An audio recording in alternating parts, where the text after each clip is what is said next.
Today I'm going to show you guys how I warm up before I go on a run. This is always a common question I get asked of, should I just start my run and use the first mile as a warm up? Do I actually need to do exercises in the home or outside or wherever it is? And I could tell you guys this, over my years of running, some days you might not have time to warm up, but even spending 2 to 4 minutes doing something small, doing a light warm up, will help you guys' running performance, help you stay injury free, and just help you feel better on your run. So I'm gonna bring you guys through my warm up. I'm in Kauai right now in Hawaii. So we're gonna go out on a run. It's beautiful out, it's 70 degrees. It's actually a good day to do some of the warm up outside. So let me bring you guys along. All right, we're outside now. Before we get on the run, we're gonna do a quick dynamic exercises. So starting with some pogo hops, single foot, double foot, doing some air squats, some air lunges, and then we kind of get into some movement pieces, things that are gonna be a lot closer to actually running.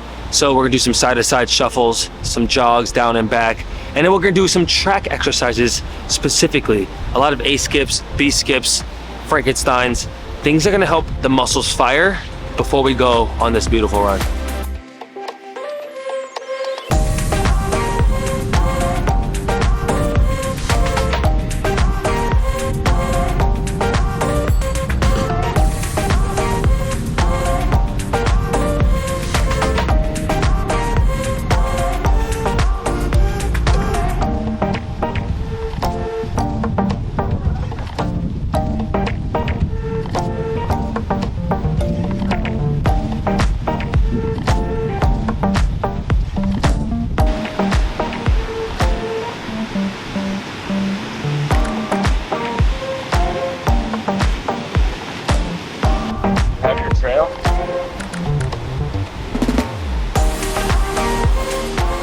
We're gonna go into the science later on about the benefits of the actual warm up and cool down, but those are a couple clips, couple shots. Get yourself warmed up. Now we're gonna get a quick run in beautiful Kauai. So Ty is actually just getting back into running. Even more important for someone that's coming off the streets, to make sure you warm up properly, to make sure you avoid injury. And that's the thing you wanna do if you wanna run a long time. And then you just happen to get this kind of view that you can't really beat. Beautiful out here. We're blessed. Look at this. We are blessed, Matthew. Blessed. We are blessed. Blessed. It actually, this is unbelievable. I mean, to get to run on the beach in the morning, look at this. You can't turn up. This is why you warm up properly, so you can enjoy this. Enjoy the sand, enjoy the different terrain. Look at this, it's crazy. I'm really pumped to spend the next 10 days here. Wow. 30 minutes, easy pace run. I did 4 miles. Got 3.5. 3.5. First day in Kauai, how are we feeling? We're feeling great. It's beautiful. We're amazing. Blessed. We are blessed to be here. We're blessed. Ty, we're talking about cooling down, warming up. You just recently went through a back injury. Talk about maybe even what PTs are telling you and why it's important to make sure that the engine, the body's properly primed and warmed up before you go on a run. I think as humans, we resist change. I think that's like a science topic that you might have learned in like middle school. Inertia, it's the idea of just resisting change. When things are in motion, they don't like to stop. And when you stop, you don't like to move. And I think we need to get our bodies ready to move. And I think that's why you got to warm up, especially like recovering from a back surgery. Like I can't just expect to go right into it. Yeah. I need to get ready before I can move. And I think that speaks to inertia and why it's so important to get your body ready to be in motion. And obviously, like, everyone doesn't need to do like a 15-minute warm up. Like, even if you just take a couple exercises that become part of your routine, I think it helps tremendously. Totally. And you don't have to do a lot. Yeah. Like jumping up and down. Like you can also make it fun. Just do some. Hey, did you see it? Hey. You know, do some pogos, and that just becomes the warm-up routine. And then obviously, if there's certain muscles that are tight, if you have like certain weak areas, focusing on those things is always gonna be beneficial.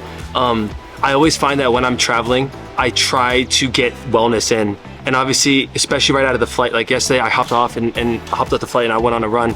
But the first thing was just like, one, I was very excited because we're in Kauai and it was freaking beautiful. And in those moments, sometimes I just do a quick warm up if you don't have as much time and if you're running at daylight. So use your time wisely. Don't skip out on a warm up and a cool down. Now the run's over. I'm gonna show you guys just some lengthening, stretching things that you can do stretching exercises. In the beginning of the workout, don't lengthen your muscle, don't do static stretching, do more dynamic stuff. At the end, that's when you can actually do some more like lengthening static stuff. So I'm gonna walk you guys through that, and then we're gonna continue on.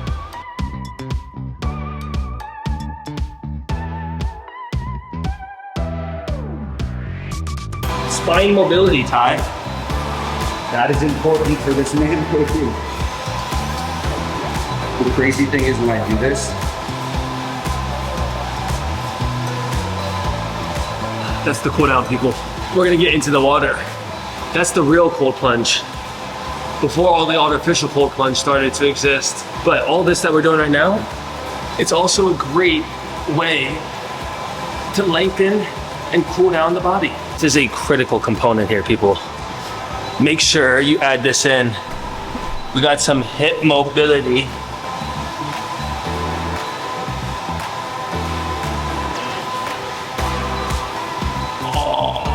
Oh yeah, that's the one, buddy.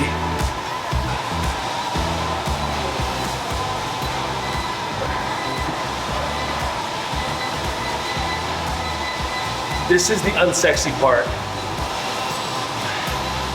But one of the key components. And that's how I warm up and cool down before and after my runs. Make sure if you guys are beginner runners or you're just getting into it, or even if you're intermediate runners, incorporate a warm up and a cool down into your guys' routine. You will feel a lot better. You will reduce your chance of getting injured. You will improve your performance, and you're gonna feel a lot better as you guys are going on your runs. The last thing you wanna do is deal with like aches and pains as you're running, because it makes the run not as enjoyable.